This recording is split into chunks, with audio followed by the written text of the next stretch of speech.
আসসালামু আলাইকুম। আজকে আমরা আলাপ করব পেনশন নিয়ে।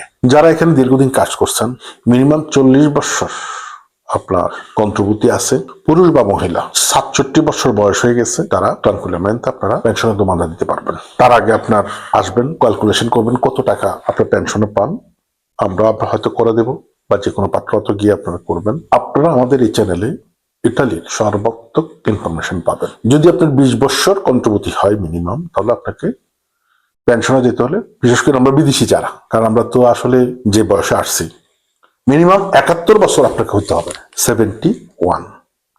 তাই আমি আমার দেশি ভাইদেরকে বলবো, যাদের বয়সের সমস্যা আছে বা কম, তাদেরকে আশা করবো যদি পাসপোর্টও পেয়েও যান, আপনার দেশ থেকে, বাংলাদেশ থেকে বার্থ সার্টিফিকেট অরিজিনাল এনে, কারণ এটার মাপ আছে, যেহেতু 50 বছর আগে বা 30 বছর 40 বছর আগে আমাদের এখানে অনলাইন ছিল না। 2006 সালের পরে সবকিছু অনলাইন হয়েছে। তো এই জন্য আপনারা সঠিক ডকুমেন্টস এনে আপস্তিলাত করে নিয়ে এসে অবশ্যই চেঞ্জ করেন, কারণ এই কারণে তিনটা জিনিস আপনার সমস্যা হয়: পেনশন এবং অসুখ বিসুখ যদি হয়, মেডিসিনটা আপনাদের কাজ করে। এবার আসি ডকুমেন্ট। হ্যাঁ, ছেলে এবং মেয়ে 20 বছর যদি কন্ট্রিবিউটি হয়, তাহলে 71 বছর বয়স।